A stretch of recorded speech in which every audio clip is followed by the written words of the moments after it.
एक ऐसा मंदिर जो सदियों से अपनी जगह पर अडिग खड़ा है, जिसके हर पत्थर में एक रहस्य छिपा है। क्या आपने कभी सोचा है कि केदारनाथ मंदिर आखिर किसने बनाया होगा और क्यों? सबसे अनोखी बात यह है कि इस मंदिर का शिवलिंग अन्य शिवलिंगों से इतना अलग क्यों है? क्या इसके पीछे कोई प्राचीन रहस्य छिपा है जिसे आज तक कोई समझ नहीं सका?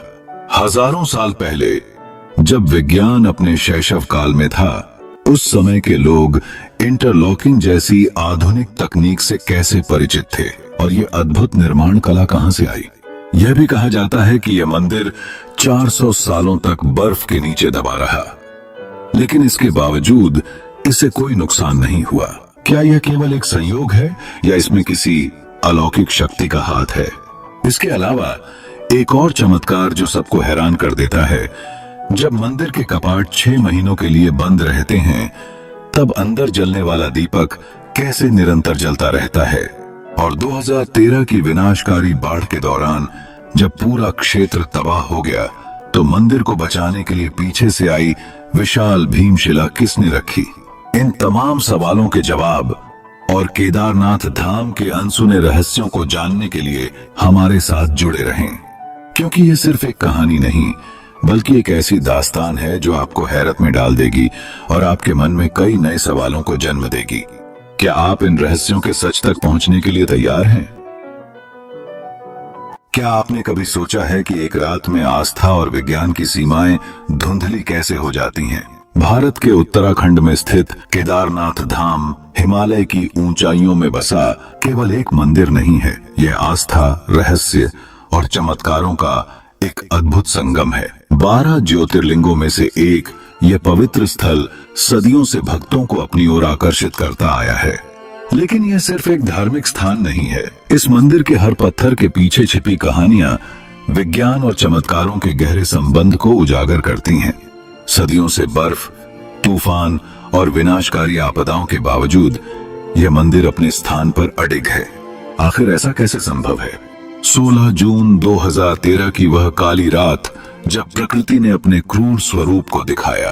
केदारनाथ क्षेत्र में प्रलयकारी बाढ़ ने हर ओर तबाही मचा दी। उस विनाशकारी मंजर में जब हर चीज नष्ट हो रही थी, तब एक ऐसा चमत्कार हुआ जिसने सबको स्तब्ध कर दिया। विनाश के बीच उभरा आस्था का एक न मिटने वाला प्रतीक। आइए उस रात के खौफनाक मंजर और अविश्वसनीय चमत्कार की कहानी को विस्तार से जानें, जो न केवल आपकी आस्था को और गहरा करेगा, बल्कि आपको सोचने पर मजबूर कर देगा।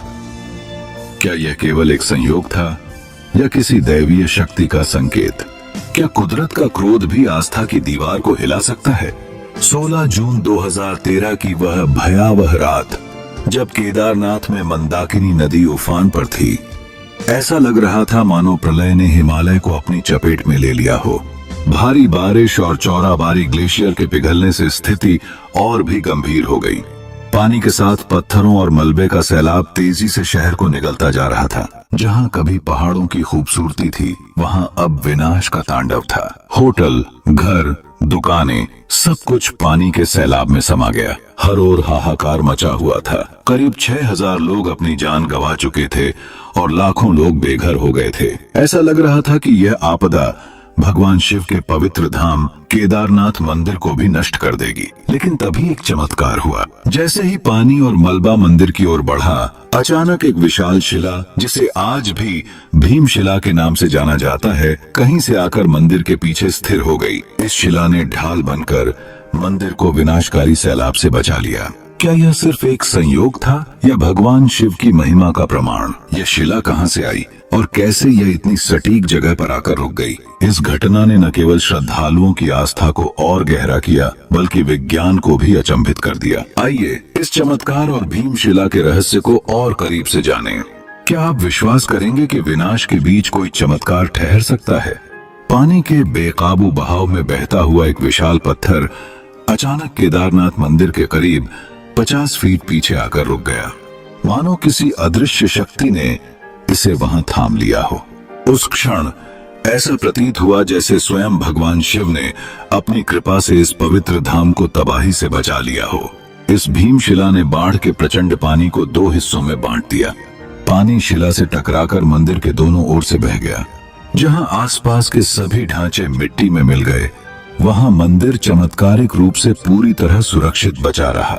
यह केवल एक घटना नहीं थी, यह शिव की महिमा और उनके प्रति भक्तों की अटूट आस्था का एक जीवंत प्रमाण बन गई। स्थानीय निवासियों ने इस चमत्कारी पत्थर को भीमशिला का नाम दिया। महाभारत के वीर योद्धा भीम के सम्मान में रखा गया था। आज यह भीमशिला केवल एक पत्थर नहीं है, यह उस शक्ति का प्रतीक बन चुकी है जिसने तबाही के बीच आस्था की विजय सुनिश्चित की।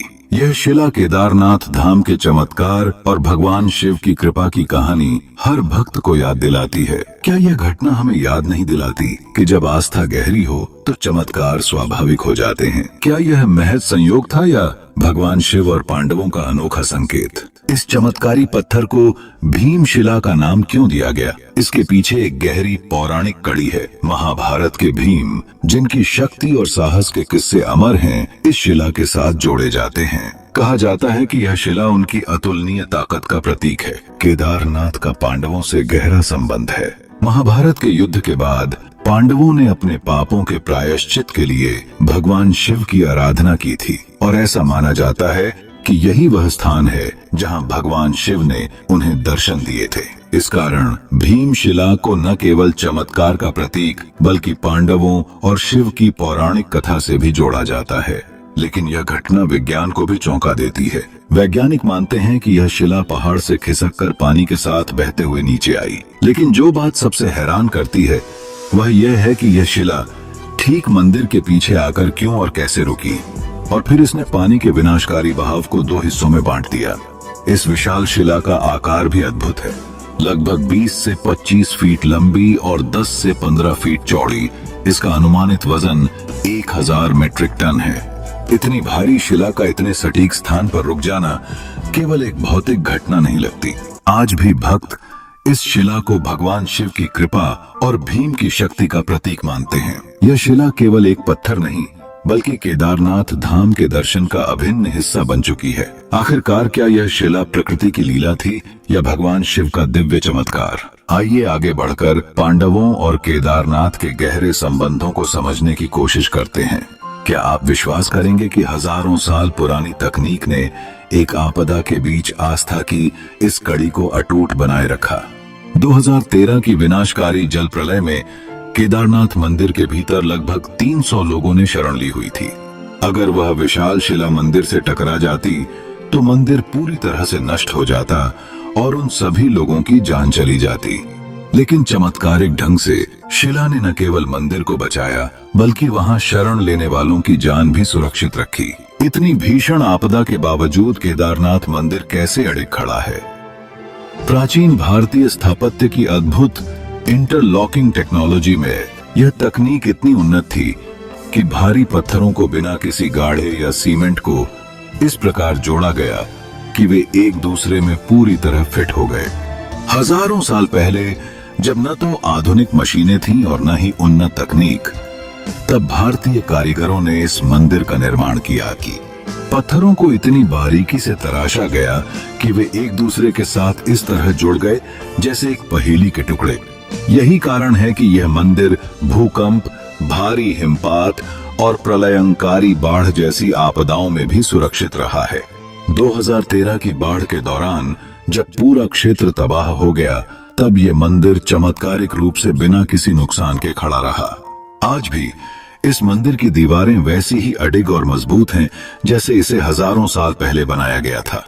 यह केवल एक स्थापत्य चमत्कार नहीं बल्कि भारतीय ज्ञान और वास्तुशिल्प की महानता का जीवंत उदाहरण है। क्या यह अद्भुत तकनीक केवल कारीगरों की कला थी या इसके पीछे दिव्य प्रेरणा थी? आइए आगे जाने कि कैसे इस तकनीक ने न केवल केदारनाथ को अमर बनाया बल्कि पूरी दुनिया को भारतीय सभ्यता की श्रेष्ठता का प्रमाण दिया। क्या आप यकीन कर सकते हैं कि हजारों साल पहले एक ऐसी तकनीक विकसित की गई थी जो आज भी वैज्ञानिकों को हैरान कर रही है? केदारनाथ मंदिर का निर्माण न केवल आस्था का प्रतीक है बल्कि यह प्राचीन भारतीय वास्तुकला और विज्ञान का चमत्कार भी है। इंटरलॉकिंग तकनीक ने इन पत्थरों को इतना मजबूत और स्थिर बना दिया कि हजारों सालों में कोई भी प्राकृतिक आपदा इसे हिला नहीं सकी। आखिर इस अद्भुत मंदिर को किसने और कैसे बनाया?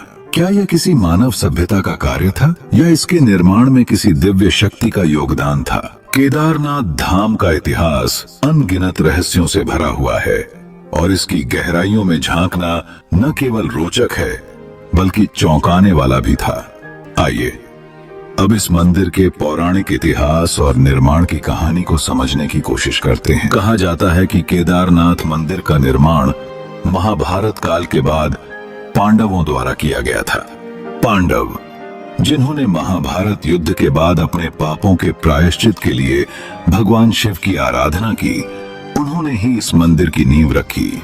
तो क्या आप भी इस पवित्र मंदिर की कहानी के उन पहलुओं को जानने के लिए तैयार हैं जो न केवल इतिहास बल्कि चमत्कार और आस्था का मेल है? आइए आगे बढ़ते हैं और इस मंदिर के निर्माण की कथा को विस्तार से समझते हैं। क्या आप भी केदारनाथ धाम में भोले बाबा के चरणों में शीश झुकाकर आशीर्वाद पाना चाहते हैं? अगर आपकी भी यही तमन्ना है तो कमेंट में हर हर महादेव लिखकर अपनी भावनाओं को व्यक्त करें, क्योंकि बाबा जल्द ही आपकी इच्छा पूरी करेंगे।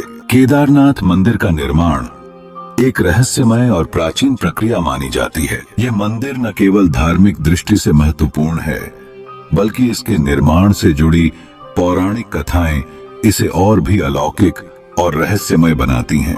आज हम इस मंदिर के निर्माण के बारे में 3 प्रमुख कथाओं पर बात करेंगे, जिनमें से सबसे प्रसिद्ध कथा महाभारत से जुड़ी हुई है। धार्मिक ग्रंथों में वर्णित कथा के अनुसार महाभारत युद्ध में विजय प्राप्त करने के बाद युधिष्ठिर को हस्तिनापुर का राजा घोषित किया गया। लगभग 4 दशकों तक उन्होंने हस्तिनापुर पर शासन किया, लेकिन एक दिन पांडवों ने भगवान श्री कृष्ण के साथ बैठकर महाभारत युद्ध की समीक्षा की। इस दौरान युधिष्ठिर के मन में एक गहरी इच्छा उत्पन्न हुई, जो न केवल एक शांति की तलाश थी बल्कि भगवान शिव की आराधना के माध्यम से आत्मिक शांति प्राप्त करने की थी। इसी के चलते उन्होंने भगवान शिव की तलाश में यात्रा करने का निर्णय लिया। क्या आपको लगता है कि इस यात्रा के दौरान भगवान शिव का आशीर्वाद ही वह कारण था जिसने इस पवित्र मंदिर का निर्माण किया? आइए इस कथा के और पहलुओं को समझें और जानें कि पांडवों और केदारनाथ धाम का रिश्ता कैसे गहरा है। क्या यह पाप और कलंक एक आस्था के चमत्कार से मिट सकता था? महाभारत के युद्ध में विजय प्राप्त करने के बाद पांडवों के मन में एक गहरी पीड़ा और आत्मग्लानि थी।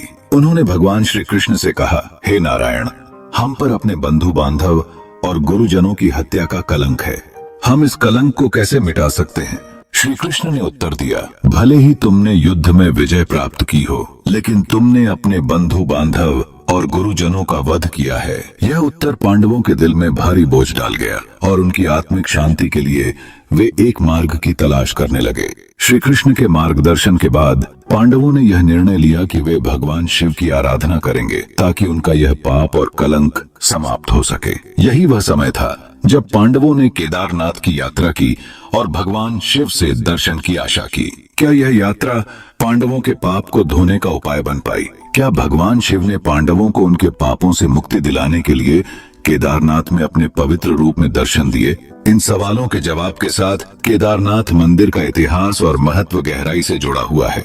आइए हम जानते हैं कि किस प्रकार यह पवित्र स्थान न केवल पांडवों की मुक्ति का कारण बना बल्कि हमें आस्था और शांति का अद्भुत संदेश भी देता है। क्या आप विश्वास कर सकते हैं कि भगवान शिव के दर्शन के लिए पांडवों को इतनी कठिन यात्रा और संघर्ष से गुजरना पड़ा?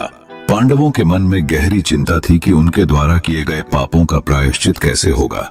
भगवान श्री कृष्ण ने उन्हें स्पष्ट रूप से कहा था, इन पापों से मुक्ति केवल महादेव ही दे सकते हैं। इसके बाद श्री कृष्ण ने द्वारका लौटने का निर्णय लिया और पांडवों को भगवान शिव की शरण में जाने का मार्ग दिखाया।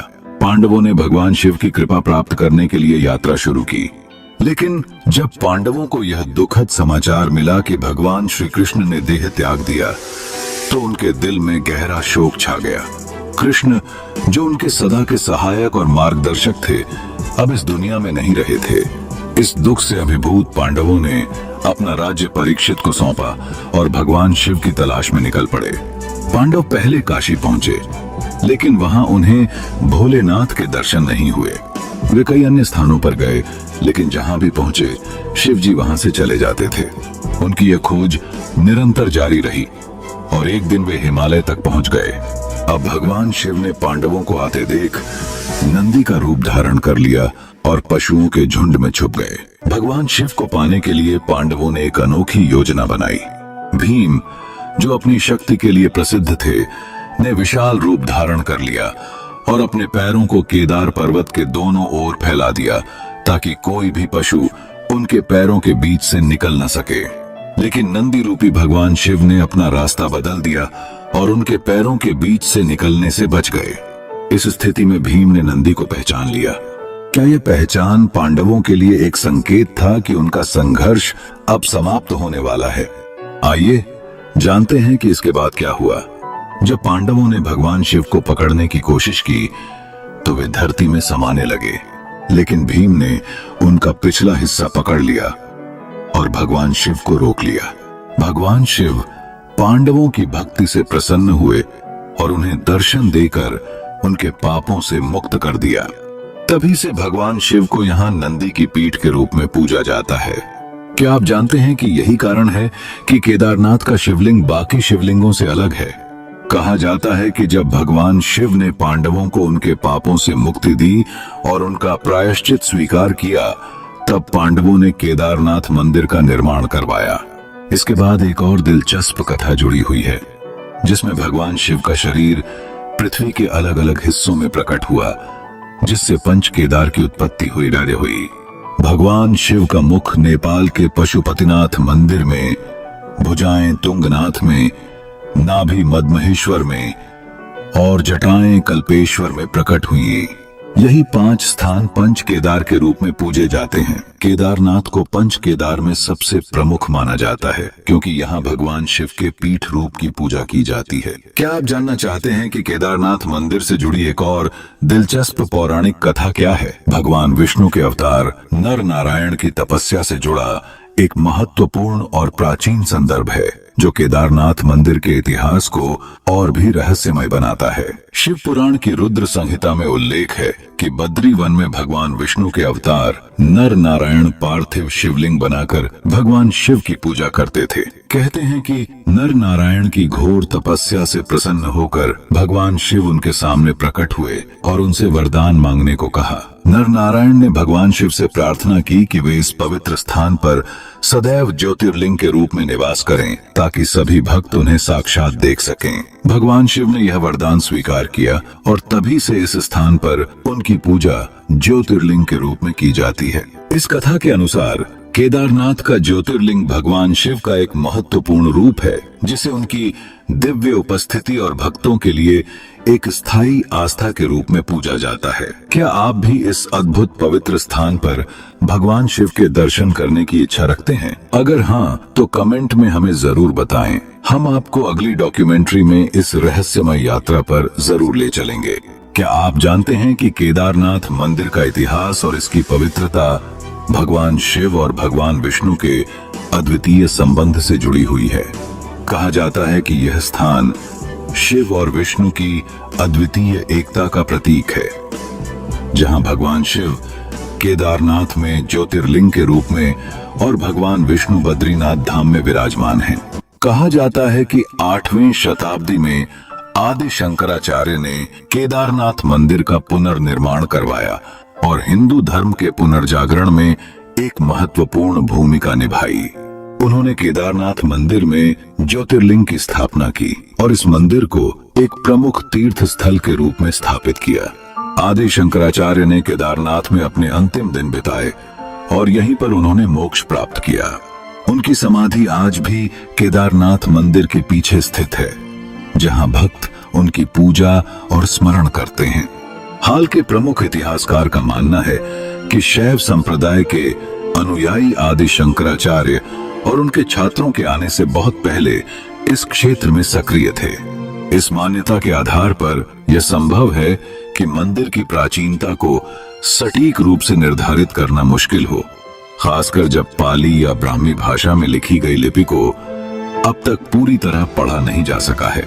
मध्य प्रदेश के ग्वालियर राज्य में पाए गए एक पत्थर के शिलालेख से यह पुष्टि होती है कि यह क्षेत्र प्राचीन समय से धार्मिक महत्व रखता था। और शायद यही कारण है कि केदारनाथ मंदिर का इतिहास बेहद रहस्यमय और प्राचीन है। इस मंदिर से जुड़ी और भी रहस्यमयी कथाएं और इतिहास हम साझा करेंगे। क्या आप जानते हैं कि केदारनाथ मंदिर का निर्माण किसने किया था और इसका इतिहास कितना पुराना हो सकता है? मालवा के राजा भोज, जिन्होंने 1077 से 1099 ईस्वी तक शासन किया था, उन्हें केदारनाथ मंदिर के निर्माण के लिए जिम्मेदार माना जाता है। इस दावे का समर्थन एपिग्राफिया इंडिका खंड 1 नामक ग्रंथ से भी होता है, जो राजा भोज के समय के दौरान मंदिर के निर्माण का संकेत देता है। साल 18828 के अनुसार केदारनाथ मंदिर का एक बड़ा हिस्सा पत्थर से निर्मित है, जिसमें सोने का मलम्मा चढ़ा हुआ एक टॉवर गर्भगृह की छत पर मौजूद है। मंदिर के सामने पंडों के पक्के मकान तीर्थयात्रियों के ठहरने के लिए बनाए गए थे, जबकि पुजारी या पुरोहित भवन के दक्षिणी ओर रहते थे। इस विवरण के अनुसार मंदिर का वर्तमान ढांचा अपेक्षाकृत नया है और पुराना भवन गिरकर नष्ट हो चुका था। इस जानकारी से यह साफ होता है कि मंदिर की संरचना में कई बदलाव और पुनर्निर्माण हुए हैं। तो सवाल यह है कि केदारनाथ मंदिर कितना पुराना हो सकता है? अगर हम शिलालेखों और ऐतिहासिक साक्ष्यों को ध्यान में रखते हैं, तो यह माना जा सकता है कि मंदिर का मूल निर्माण सैकड़ों साल पहले हुआ था, शायद इससे भी पहले, और इसे समय समय पर नवीनीकरण और पुनर्निर्माण की आवश्यकता पड़ी। कुछ शोधकर्ताओं के अनुसार केदारनाथ मंदिर का मूल ढांचा प्राचीन समय में स्थापित हुआ था और बाद में राजा भोज और अन्य शासकों ने इसमें सुधार किया।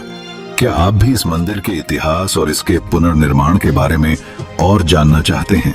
क्या आप जानते हैं कि केदारनाथ मंदिर 400 साल तक बर्फ में दबा रहा और फिर भी सुरक्षित बचा रहा?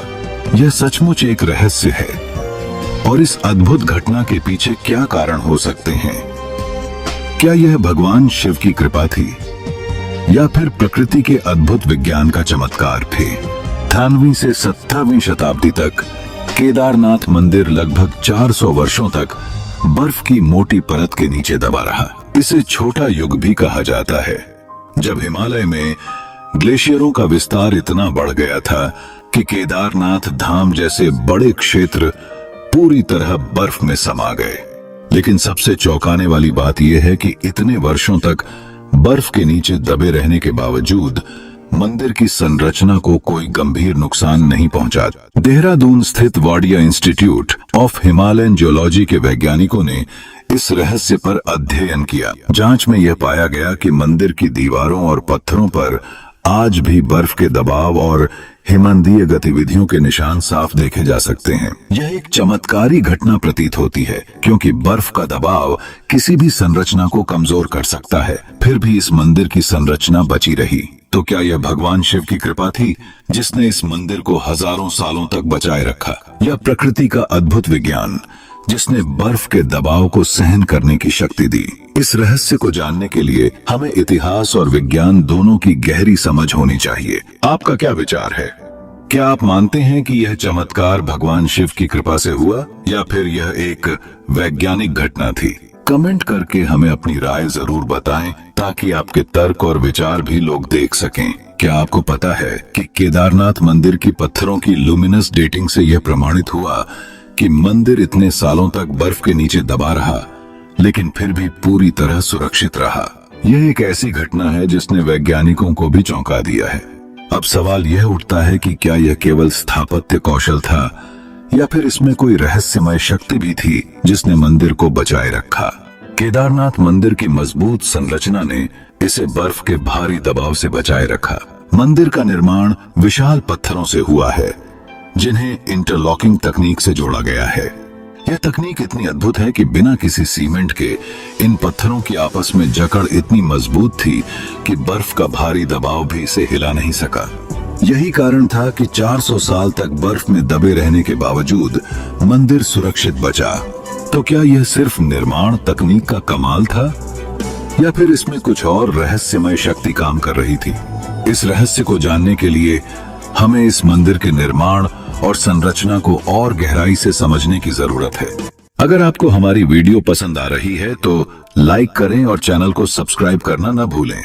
आपका एक लाइक और सब्सक्रिप्शन हमें और भी बेहतर कंटेंट लाने में मदद करेगा। अब हम आपको एक और रहस्य से परिचित कराएंगे जिसने आधुनिक वैज्ञानिकों को भी हैरान कर दिया है। केदारनाथ और रामेश्वरम के बीच का गहरा जियो अलाइनमेंट वास्तव में एक चौंकाने वाली बात है। क्या आपने कभी सोचा है कि ये दोनों मंदिर जो हजारों किलोमीटर दूर स्थित हैं, एक सीधी रेखा में कैसे हो सकते हैं? यह सवाल न सिर्फ श्रद्धालुओं को बल्कि वैज्ञानिकों को भी हैरान कर चुका है। यह रहस्य एक अद्भुत उदाहरण है प्राचीन भारतीय ज्ञान और वास्तुकला का, जिसे आज की आधुनिक दुनिया में समझना कठिन हो रहा है। कैसे यह दोनों मंदिर इतने दूर होते हुए भी एक जैसी रेखा पर स्थित हो सकते हैं? क्या यह एक संयोग है या फिर प्राचीन भारतीय वास्तुकला और खगोल शास्त्र का कोई गहरा राज छिपा हुआ है? जैसे जैसे हम इस रहस्य की गहराई में उतरेंगे, आपको पता चलेगा कि कैसे इस जियो अलाइनमेंट से जुड़ी कई अद्भुत बातें प्राचीन भारत के समृद्ध ज्ञान को प्रकट करती हैं। यह केवल एक धार्मिक रहस्य नहीं है, बल्कि हमारे प्राचीन वैज्ञानिक और स्थापत्य कौशल का एक उदाहरण है। आप भी इस रहस्य को जानने के लिए तैयार हैं? तो चलिए हम इसे और गहराई से समझते हैं। उत्तराखंड के केदारनाथ और दक्षिण भारत के रामेश्वरम दोनों ज्योतिर्लिंग 69 डिग्री देशांतर रेखा पर स्थित हैं, लेकिन यह अकेले नहीं हैं। इनके बीच 5 और शिव मंदिर हैं, जो सृष्टि के पंच तत्वों जल, वायु, अग्नि, आकाश और धरती का प्रतिनिधित्व करते हैं। अब सोचिए कि हजारों साल पहले, जब उपग्रह तकनीक या जीपीएस जैसी कोई आधुनिक तकनीक नहीं थी, तब हमारे प्राचीन वास्तुकारों ने इन मंदिरों को इतनी सटीकता से एक ही सीधी रेखा में कैसे स्थापित किया था। यह जानकर हैरानी होती है कि केदारनाथ और रामेश्वरम के बीच 2383 किलोमीटर की दूरी है और इन 7 मंदिरों का एक ही रेखा में होना महज संयोग नहीं हो सकता। यह एक अद्भुत ज्योमेट्रिक अलाइनमेंट का हिस्सा है, जो वैज्ञानिक दृष्टिकोण से भी बेहद रोचक है। इन मंदिरों की स्थापना 1500 से 2000 साल पहले हुई थी, जब न तो हम इतनी सटीक गणना और निर्माण के तरीकों से परिचित थे और न ही आधुनिक तकनीकों का इस्तेमाल होता था। ये सभी तथ्य साबित करते हैं कि प्राचीन भारत के वास्तुकारों और खगोलज्ञों के पास एक गहरा ज्ञान था, जो आज भी वैज्ञानिकों के लिए एक रहस्य बना हुआ है। यह प्राचीन भारतीय विज्ञान और वास्तुकला के उस अद्वितीय कौशल का प्रतीक है, जिसे हम आज भी पूरी तरह से समझ नहीं पाए हैं। यह सही है कि केदारनाथ और रामेश्वरम के बीच स्थित अन्य 5 मंदिरों की उपस्थिति 69 डिग्री देशांतर रेखा पर है। हमारे प्राचीन वास्तुकारों और खगोलज्ञों के गहरे वास्तुकला और भूगोल के ज्ञान का प्रमाण है। यह सिर्फ एक धार्मिक यात्रा नहीं, बल्कि ब्रह्मांडी संतुलन का एक अद्भुत उदाहरण भी है, जो सिद्ध करता है कि हमारे पूर्वजों के पास प्रकृति और ब्रह्मांड के रहस्यों को समझने का अनोखा तरीका था। कालेश्वर, श्रीकालाहस्ती, एकम्बरेश्वर, अरुणाचलेश्वर और चिदम्बरम मंदिर, ये सभी मंदिर 69 डिग्री देशांतर पर स्थित हैं, जो इस बात का संकेत है कि इन मंदिरों का स्थान केवल धार्मिक दृष्टिकोण से ही महत्वपूर्ण नहीं था, बल्कि ज्योमेट्रिक अलाइनमेंट और सतत प्राकृतिक संतुलन को ध्यान में रखते हुए चुना गया था। प्रोफेसर के अनुसार यह तथ्य सही है कि ये मंदिर 69 डिग्री देशांतर पर स्थित हैं और अक्षांश और देशांतर के अनुसार इनकी स्थापना में वास्तु सिद्धांतों का सटीक पालन किया गया था। हालांकि यह कहना मुश्किल है कि ये मंदिर एक निश्चित ज्योमेट्रिकल अलाइनमेंट के तहत बनाए गए थे या नहीं, लेकिन एक बात स्पष्ट है, इन मंदिरों का स्थान और संरचना प्राकृतिक और आंतरिक ऊर्जा के सही संतुलन को सुनिश्चित करने के लिए चुने गए थे। केदारनाथ मंदिर में दीपक का बिना बुझे रहना एक ऐसा चमत्कार है जिसे सालों से भक्तों और वैज्ञानिकों ने देखा है और ये सवाल उठाते हैं कि ऐसा कैसे संभव होता है। हर साल जब केदारनाथ मंदिर के कपाट सर्दियों में बंद होते हैं तो अंदर जलने वाला दीपक अगले 6 महीने तक बिना बुझे रहता है। यह रहस्य आज भी अनसुलझा है। कुछ लोग मानते हैं कि यह भगवान शिव की कृपा का परिणाम है, जबकि वैज्ञानिक इसे प्राकृतिक कारणों के तहत समझने की कोशिश करते हैं, लेकिन इसके बावजूद कोई स्पष्ट और निश्चित उत्तर नहीं मिल सका है। वैज्ञानिकों के अनुसार यह दीपक किसी प्रकार की आंतरिक हवा या वातावरणीय परिस्थितियों के कारण बुझता नहीं है, लेकिन यह सब सिर्फ अनुमानों पर आधारित है। प्राचीन भारतीय विज्ञान में भी ऐसे चमत्कारी तत्वों और घटनाओं का उल्लेख मिलता है जिन्हें आज की तकनीकी दुनिया भी पूरी तरह से नहीं समझ पाई है। इस रहस्य को लेकर कई सिद्धांत दिए गए हैं, जिनमें से कुछ का संबंध वातावरणीय विज्ञान, भूगर्भीय संरचनाओं और यहाँ तक कि सुप्राचीन तकनीकों से भी हो सकता है। हो सकता है कि यह कोई विशेष प्रकार की धातु या सामग्री का प्रयोग हो जिससे दीपक को जलते रहने की क्षमता प्राप्त हो। यह घटना हमें यह भी याद दिलाती है कि प्राचीन भारतीय शास्त्रों में ऐसी तकनीक और ज्ञान था जिसे आज हम आधुनिक विज्ञान से भी जोड़कर समझने की कोशिश कर रहे हैं। क्या यह एक संयोग है या फिर हमारी प्राचीन तकनीक का कोई अदृश्य सूत्र है? इस सवाल का उत्तर हर किसी को अपने अनुभव और विश्लेषण से खोजना होगा। यह सचमुच एक गहरी पहेली है जो केदारनाथ मंदिर और भगवान शिव से जुड़े चमत्कारों को लेकर सवाल खड़ा करती है। मंदिर के कपाट बंद होते ही जब वहां कोई भी व्यक्ति नहीं होता, तो फिर यह रहस्यमय दीपक कैसे जलता रहता है और कौन पूजा करता है? यह घटनाएं सालों से लोगों को हैरान करती आ रही हैं। जब मंदिर के कपाट बंद होते हैं तो पूरे केदारनाथ धाम में सर्दियों के दौरान सन्नाटा छा जाता है और बर्फ की मोटी चादर हिमालय की वादियों पर फैल जाती है। इस दौरान भगवान शिव की पूजा कौन करता है, यह भी एक बड़ा सवाल बन जाता है। मंदिर के अंदर जलने वाला दीपक अगले 6 महीने तक बिना बूझे कैसे जलता रहता है? इस रहस्य का कोई ठोस वैज्ञानिक या धार्मिक स्पष्टीकरण नहीं मिल पाया है। कुछ धार्मिक आस्थाएं मानती हैं कि यह भगवान शिव की कृपा और उनका आध्यात्मिक संरक्षण है जो अपने भक्तों को संजीवनी शक्ति प्रदान करता है। एक और मान्यता है कि इस दीपक में कोई विशेष तेल या प्राकृतिक तत्व हो सकते हैं जो इसे जलते रहने में मदद करते हैं, भले ही मंदिर के कपाट बंद हो जाएं। वैज्ञानिक दृष्टिकोण से भी कुछ विश्लेषकों ने यह माना है कि इस घटनाक्रम को भूगर्भीय गतिविधियों या वातावरणीय तत्वों से जोड़ा जा सकता है, लेकिन इसके बावजूद इसका कोई ठोस या प्रामाणिक व्याख्यान नहीं हो पाया है।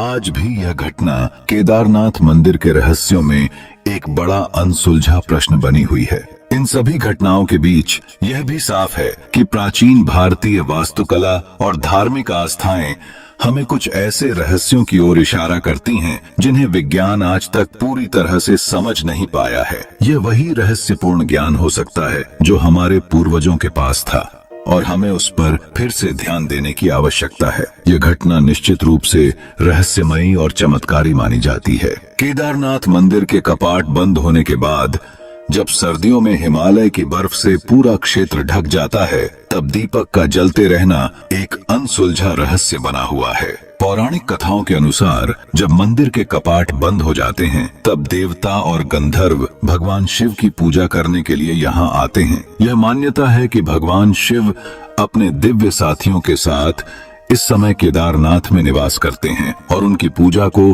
कोई सामान्य भक्त नहीं करता, बल्कि दैवीय शक्तियां स्वयं इसका ध्यान रखती हैं। इस दीपक के जलने का रहस्य आज तक वैज्ञानिकों को भी समझ नहीं आ पाया है। कोई भी व्यक्ति वहां मौजूद नहीं होता, फिर भी यह दीपक बिना देखरेख के अगले 6 महीने तक जलता रहता है।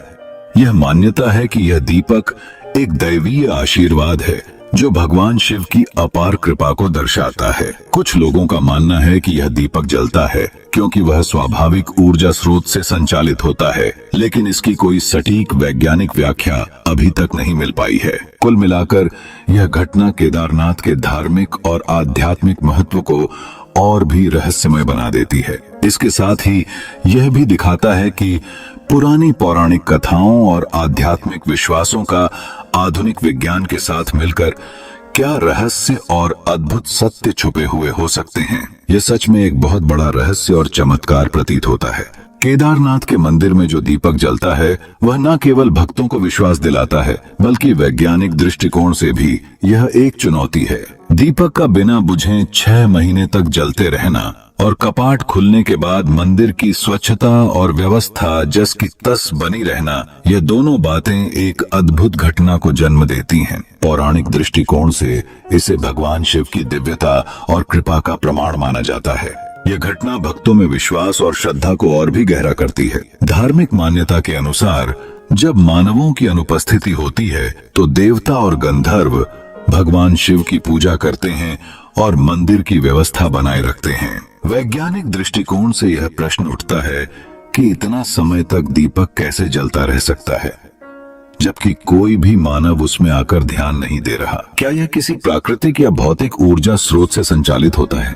क्या यह किसी विशेष प्रकार की तेल या मोमबत्ती का उपयोग करता है जो लंबे समय तक जलने की क्षमता रखता है? यह सच में एक अद्भुत और रहस्यमय प्रक्रिया है जो केदारनाथ के मंदिर के साथ जुड़ी हुई है। जब मंदिर के कपाट बंद होते हैं तो भगवान केदारनाथ की प्रतिमा और अन्य धार्मिक प्रतीक को खी मठ ले जाया जाता है जो उत्तराखंड का एक और पवित्र स्थल है। खी मठ में भगवान केदारनाथ की पूजा 6 महीने तक नियमित रूप से की जाती है। इस दौरान भक्तों का दर्शन और पूजा जारी रहती है।